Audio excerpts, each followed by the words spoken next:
What is going on, everybody? Nasdorachi coming back at you again today with another 5.9 featured video. Today we will be updating and following up with the news that we broke about a week to a week and a half ago, where we had started to discuss some of this new legislation coming from China that severely, very almost draconianly restricts minors' ability to play and enjoy online video games. So to quickly catch up everyone in the audience who may not be aware, who may check out this video, essentially the government in China has basically made it illegal for minors to play video games for more than 3 hours a week, only 1 hour a day across Friday, Saturday, and Sunday, with a little bit of extra time allotted for like state or government holidays. So essentially, they can't really play video games almost at all. Now again, this is much more so targeting the mobile games, the online games like gacha games, things like League of Legends, where vast amounts of hours could theoretically be wasted, where the government feels like it's better for the youth to worry about, becoming a proper adult so that they can fit into their place in, the Chinese society. Which, again, I'm not one to judge other people's culture, but a lot of news we're covering today is definitely not very progressive and as well is extremely controversial, at least from their part. I don't think anything like this would ever see the light of day over here in the West. But the more important thing, the bigger picture, is some of the decisions that China's making may actually end up coming over here a little bit and affecting us just because of the hemisphere of the media industry, the way Chinese games are made. It's obviously very popular Chinese games that are floating around over here. Off the top of my head, you could think of like Genshin Impact is one of the huge ones. You also have things like PUBG, other Tencent games, Netmarble, or not Netmarble, but MiHoYo, stuff like that. We're going to cover it in these articles here. Again, we're following up. So we're going to basically read through what's going on here, catch everyone up, and then you and the audience will know about as much as I do at this current point in time. And maybe we can talk about a little bit how it might factor in and affect some of us who obviously don't live in China. So, jumping into the big tech article, China's regulators said to slow their approval of new online games as Beijing's campaign against gaming addiction heats up. So that immediately strikes me as that potentially affecting me as an adult, because if they're making less online games, then that doesn't specifically target children, that targets everyone. If the game was going to be created, but they want to cut back on making games, they're not making as many, naturally I wouldn't be able to enjoy it either.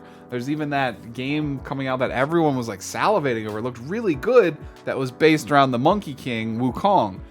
There was gameplay, videos of it floating around and stuff. Obviously that may not be like an online game, but will it be affected? Will other popular games be affected? Will other new and up-and-coming games be affected by this? Probably so. So sources said the move to slow down new video game approvals is in line with Beijing's initiative to reduce gaming addiction in minors. But this also will affect adults, again, because if they're slowing down the production of new video game approvals, something that I very much might fall victim to this and get delayed or may not get released at all. So immediately that kind of sucks. Like, imagine if PUBG never came out because there was already 10 video games released in that amount of time that year, and they just said, nope, we can't release it. That's the law's the law. So that's very, very unfortunate. Chinese regulators have temporarily slowed down their approvals of new online games in the country, dealing a fresh blow to video game companies like industry giants Tencent Holdings and NetEase. Not Netmarble. I think I said Netmarble earlier. I meant NetEase. And as well, MiHoYo, not specifically mentioned here, but they're raking in tons of cash from Genshin. So, this is all to tackle gaming addiction amongst young people, according to people with knowledge of the matter. But it sounds like it's indirectly targeting a lot of adults. Whether or not the Chinese government is doing that deliberately, I can't comment on the matter. I don't have any inside information, but I would say it's highly possible.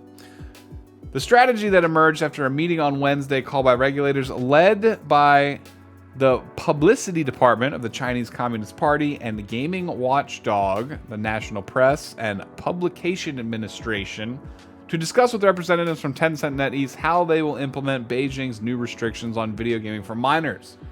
The licensing process for new games had already slowed down for more than a month, according to a person who was briefed about the meeting, but declined to be named because information is private. They don't want to get exposed. Another person who was also briefed on the discussion said new game approvals will be on hold for a while because the priority was to cut the number of new games and reduce gaming addiction in the country, which is the world's biggest video game market. They make even more money off of video games than anywhere else in the world, including in America, Japan, some of the home of where video games were created. Doesn't matter. Most of the money's coming from China. This source, who also declined to be named because of the privacy matter and confidentiality, also described the approval of new games in the first half of this year as being a bit too aggressive. A third person who attended the meeting said delays in the licensing process were needed to ensure a smooth and successful deployment of measures to reduce gaming addiction in minors. Again, this all sounds to me like a struggle that we have had over here in the US, which is that of not only flavored alcohol, but flavored e-cigarette stuff, like the e-liquids. So even though adults may like cotton candy flavored vodka or watermelon flavored e-cigarettes, they are typically more heavily regulated or in some cases outright banned just because of it being appealing to minors, which again may not always be the case. Or in the theory of protecting the minors, adults are also forced to make sacrifices as well, which again, I'm not stating my opinion on that. That's just kind of what it reminds me of. The NPPA, which is in charge of licensing video games in the country, has not published the list of approved titles for August, breaking its routine of announcing newly licensed games either in the middle or at the end of each month since May of 2019. Between 80 to 100 games are usually approved each month. The regulator did not immediately reply to a request for comment. It's unclear when the slowdown in new game approvals will ease up, according to sources, and there was a 9-month freeze on new video game approvals in 2018, which negatively affected many small developers amid changes made in China's regulatory framework. So basically, it says they're having a lot of meetings, and the implementation of this new 3-hour limit for people under the age of 18, which is restricted to 8 p.m. and 9 p.m., only Fridays, Saturdays, and Sundays, and statutory holidays. Basically, the implementation of this system is causing a massive slowdown, which also seems to be exacerbated by the government because that's what they seem to want right now. Video game companies were being directed to cleanse their video games by removing what authorities described were the wrong set of values, quote unquote, including worshiping money and homosexual love. It's apparently not popular in China. This is where I mentioned at the beginning of the video that there is some very non-progressive and controversial things that China is trying to impose. They were also reminded, the video game companies, reminded by the government, were reminded not to maximize their profits from video gaming and ensure that young people do not get addicted to games. So where in one regard, protecting kids from the evils of gacha and gambling, which has become ever so much more prevalent in video games these days, has kind of like some wholesome, like kind of appeal to it. There's a little shimmer of altruism going on there. There's a lot of other controversial stuff that they're shoehorning in this for how they feel like their population should live their lives. And if you're not on board, pretty much you get the finger, and you're forced to go along with it, whether you agree or not. It's pretty annoying for the people that live there especially, but for maybe me as well. Maybe, again, a really good game would have come out, and now I'm not going to see it because of all this nonsense. The marching orders given to games publishers signaled the resolve of Chinese regulators to tame the industry, according to analysts. That has put more pressure on the likes of Tencent and NetEase as Beijing's crackdown on the internet sector continues. There's also a lot of other information in here which talks about how all these shares, the stock prices of these companies are taking pretty big hits, and a little bit of a dive because of this. So Tencent, of course, runs the world's biggest video game business by revenue, and NetEase also monolithically huge. Again, I've read anywhere from like 4, 6, up to 8% loss in stock values. On Thursday, Tencent announced that it will postpone the launch of its most anticipated mobile game of the year, League of Legends Wild Rift, from next week to after the national holiday on October 1st for another round of testing. This is especially important because League of Legends still to this day is one of the most played games like in the world in terms of esports, in terms of like on Twitch. It's always got a huge amount of people watching it. It's just vastly popular worldwide. And that's what I meant earlier in the video. We're talking about how this is targeting not only gacha and gambling, but games that tend to take a lot of hours out of your life to play, you know, to get good, if you want to be competitive. You know, how will this hurt esports over in China? It all remains to be seen, but I don't see a lot of positive outcomes from this. So League of Legends Wild Rift, a modified version of the personal computer game League of Legends, received its license from the Chinese regulators in February. So it's at the beginning of the year been approved and still at this point still not out yet. So it says apparently the NPPA approves dozens of video games developed by Chinese studios each month, while being particularly strict with imported games. It licensed 592 games in the first half of 2021, and that was more than the 575 games approved in the first half last year, but fewer than the 850 approvals in the same period of 2019. So of course you can see they are tightening the doors. Last time they did this, more than 28,000 gaming companies closed their doors in 2018, 2019, which is a lot of loss of jobs and potential innovation in the market. And again, this could spill over to the rest of the world because a lot of these games have a global audience. Genshin Impact comes to mind very strongly, and this article points out some of the ways at which they are tinkering with things behind the scenes. So Beijing, Chinese authorities have ordered gaming giants Tencent and NetEase to end their focus on profits and cut content perceived to be breeding effeminacy as Beijing tries to direct youth culture, gender ideals, and the reach of big tech. Basically, to sum up this entire article, they don't want the portrayal of men being at all emotional or effeminate. It comes to mind like characters in Genshin Impact. The wind god would be like immediately affected, whose name is Venti. Yeah, Venti and Xingqiu. They're both very kind of androgynous characters in the series. And according to China, that's not okay anymore. So it seems like they would have to change those characters, like change the design to make them more masculine, or turn them physically into female characters. But that middle ground, that's a no-fly zone apparently these days. So continuing onwards, this move is seen by the authorities to tighten their grip on the embattled technology sector, and it also sent shares plunging. This is kind of tied into the last article we mentioned part of this. But yeah, going forward, among the new targets are the media representations of men, which experts say are a cause for anxiety among the conservative older generation of the Communist Party leaders. In recent days, regulators have ordered broadcasters and game creators to resist abnormal aesthetics, such as quote-unquote sissy men, calling for more masculine representations in programming and from the way the characters are designed. Late on Wednesday, the official Xinhua news agency reported the latest edicts against gaming. Obscene and violent content and those breeding unhealthy tendencies such as money worship and effeminacy should be removed. Should it's a very gray area term because they're going to basically force it by law to be removed. Again, enterprises who flout rules will be punished, authorities warned.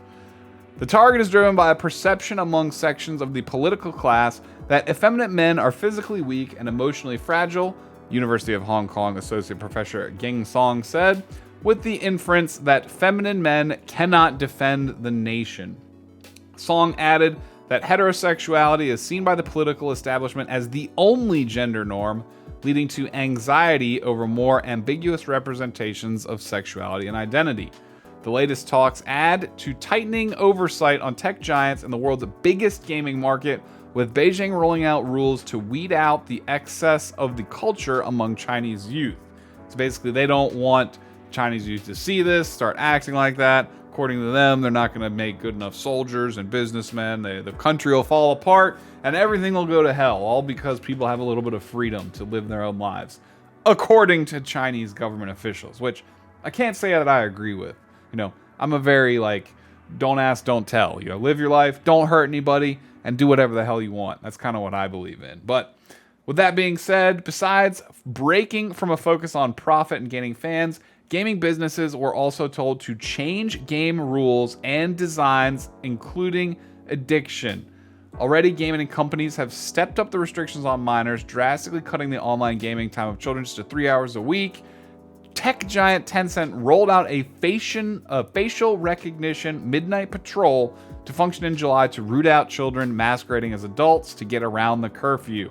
And again, like I mentioned earlier, plunging 6, almost 7%, the stock values. It's not looking good for them over there. So with all that being said, how could this affect us over here? Well, immediately, the lack of releases. Again, we play games that are published and made by these Chinese companies like Tencent, like PUBG, League of Legends Wild Rift. And while it mainly affects those that live there, if they are the dominant economic and business like market for video games, if they dominate all that on the world and they make, you know, the most money, they make a lot of games. I don't know. Usually the one with the most money has the most power. Now, that won't completely spill over and control the West, because of course we make a lot of video games over here. Games that we get to enjoy over here, like Battlefield 3 and 4, which are completely flat out banned in China, we still get to keep those, obviously. But it's going to be increasing pressure from the video game companies and companies in China. They're going to put financial pressure on game makers like, hey, if you want this game approved in China, where it's going to open up your market to, you know, quadruple the amount of money you would otherwise make, it's going to have to follow this certain set of rules. And in that specific instance, then do we see the impacts that China is imposing based off the games in that regard?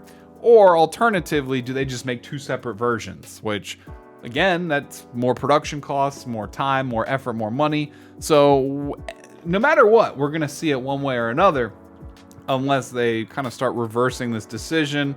And I don't know, the government changes a lot over there in China. With that being said, that's pretty much all I have to report for today on this news. Of course, we said we'd keep you up to date. This is one of those topics that you just kind of want to keep your eye on, because again, it doesn't directly affect us right now, but adding facial recognition to be allowed to play video games, having these curfews, all this legislation, all these laws, it's just kind of a scary thing to think about, because what starts in one place might expand outwards. And you know, when you don't keep your eyes on it, just hits you in the face, that's not a really good thing. So again, it's always good to be aware of the situation, even if it doesn't directly affect you or only affects you a little bit. That's what we're trying to do here, is spread the awareness. Hopefully you did enjoy this video. We will continue to keep you updated on all things that are important gaming news related like this. So if you are new here, consider subscribing, hitting the bell so that you see all of our future uploads as well. We would love to see you again on pretty much all of our future uploads. Now, news, gaming, all kind of stuff. So check out the main channel as well if you're into the more anime or gacha style content. And of course, check us out on Twitch.